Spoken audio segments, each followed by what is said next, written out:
से हम बता रहे थे, देखिए आर्थिक रूप से उसको नुकसान पहुंचाना चाहता है इजराइल, और इसीलिए देखिए बंकर यानी कि बंकर में घुसकर भी हमला कर रहा है।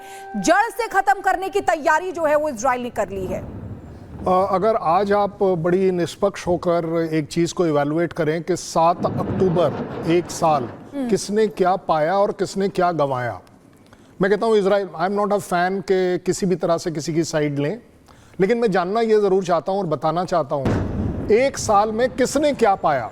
चलिए, पैलेस्टीन का कहना है 40,000 लोग मारे गए, मैक्सिमम बच्चे मारे गए, लेडीज़ मारी गई, ओल्ड लोग मारे गए, बड़े दुख की बात है, ऐसा नहीं होना चाहिए था।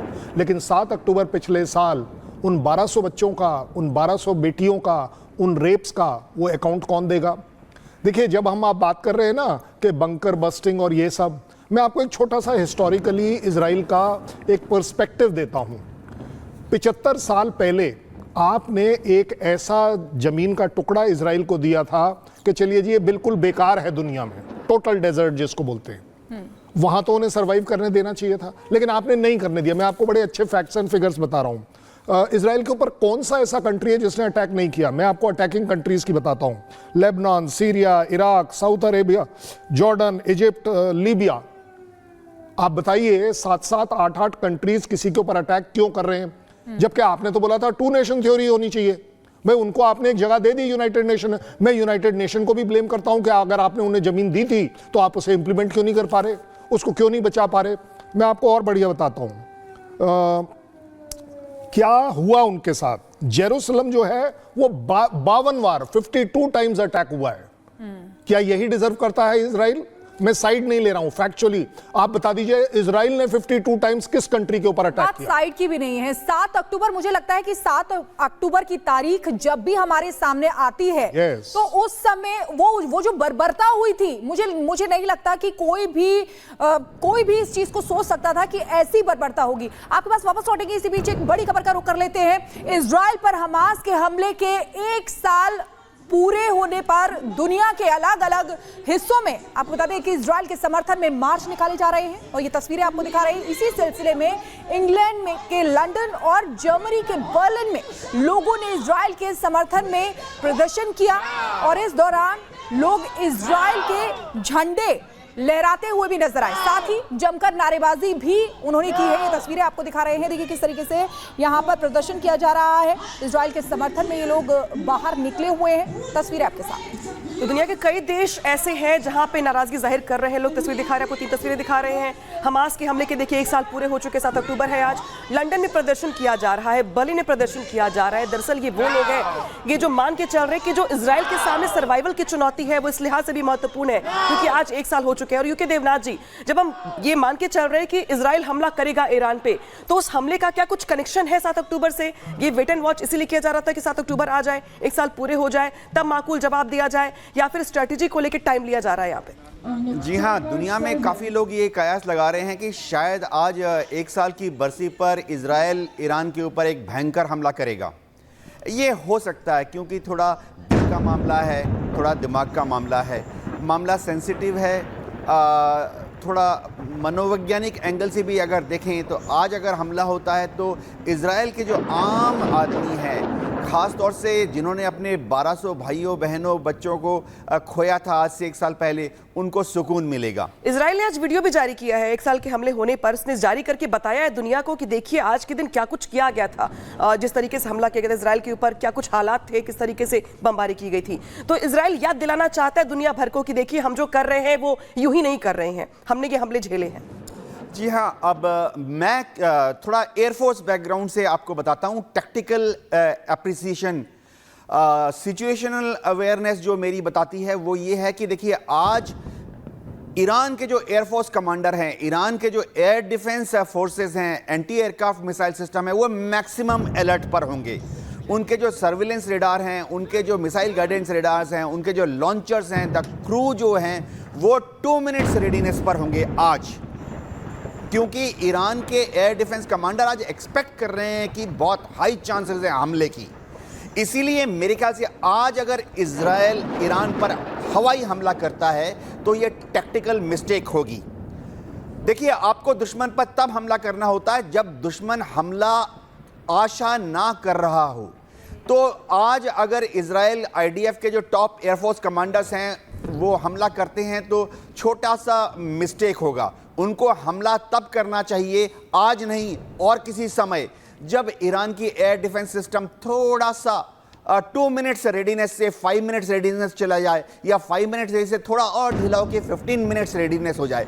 एयरफोर्स में रेडीनेस टाइम होती है alertness number 1 15 minute readiness, alertness number 2 5 minutes readiness, alertness number 1 2 minutes readiness. बिल्कुल सर, आप समझा रहे हैं कि किस तरीके से टेक्निकली ये चीजें हो रही हैं, आपके पास वापस लौटेंगे, लेकिन हम बता दें अपने दर्शकों को कि देखिए 7 अक्टूबर को कितनी बर्बरता के साथ ये हमला हुआ था। 7 अक्टूबर 2023 सभी को याद होगी। इजराइल के लिए वो काली रात थी। उस दिन हमास ने दक्षिणी इजराइल पर हमला किया। आतंकियों ने इजराइल पर करीब 5000 रॉकेट भी दागे थे। डांस फेस्टिवल चल रहा था और इस डांस फेस्टिवल को आतंकियों ने निशाना बनाया। जहां पर बच्चे थे उनको निशाना बनाया। हमास के सैकड़ों आतंकी इजराइल में उस समय घुस आए थे। महिलाएं, बच्चे, बुजुर्ग, यानी कि किसी को भी नहीं छोड़ा जा रहा था। सभी को मौत के घाट उतार दिया। आतंकियों ने लोगों के घरों को आग के हवाले तक कर दिया था।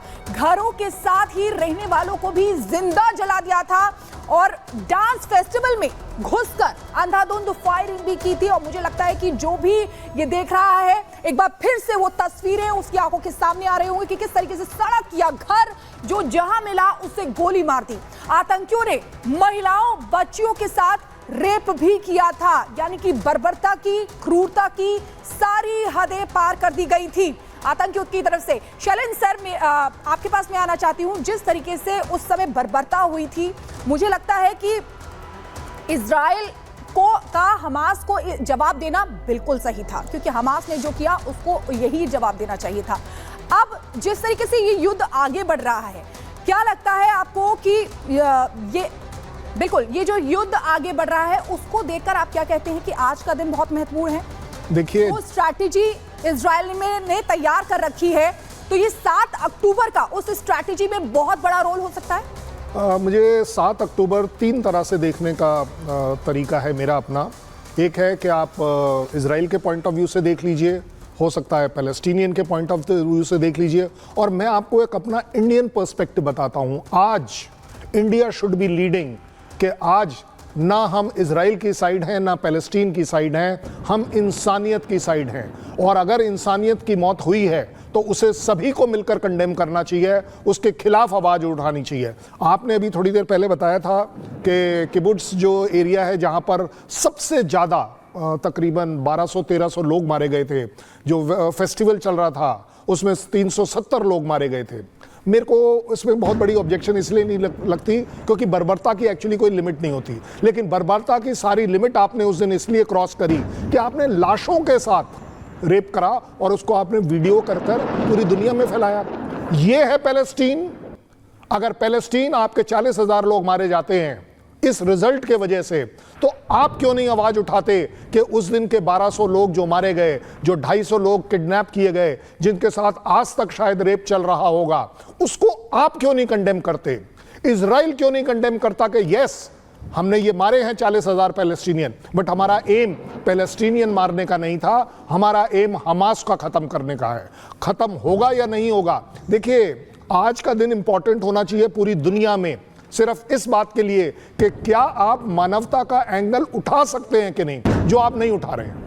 लेकिन क्योंकि देवनाथ सर, जो आप कह रहे थे कि इजराइल हमला तो करने की तैयारी कर रहा है ईरान पर, कब करेगा, और जो भी माहौल है, चूंकि ईरान भी अलर्ट मोड पर आ गया है, तो इस अलर्ट मोड ईरान पर और जिस तरीके से ईरान की ओर से मिसाइलें तैनात कर दी गई हैं अपनी डिफेंस को लेकर के, इजराइल की स्ट्रैटेजी क्या होगी? किस तरीके से हमला किया जा सकता है, जो आपका आकलन अब तक का कहता हो? क्योंकि हमला तो होगा, लेकिन हमला ऐसा कब होगा जब ईरान को नुकसान काफी ज्यादा? देखिए, सबसे बड़ी जो दरकार है वो है कि इजराइल के कैबिनेट को डिसाइड करना है। थोड़ा अमेरिका का दबाव है कि ईरान के न्यूक्लियर साइट्स पर हमला करें या नहीं। मेरा ग्रीन सिग्नल का वेट किया जा रहा है अमेरिका की ओर से। ग्रीन सिग्नल का वेट किया जा रहा है अमेरिका की ओर से। ग्रीन सिग्नल नहीं, अमेरिका थोड़ा ईरान को समझाने की कोशिश करता है, लेकिन अक्सर नाकामयाब हो जाता है।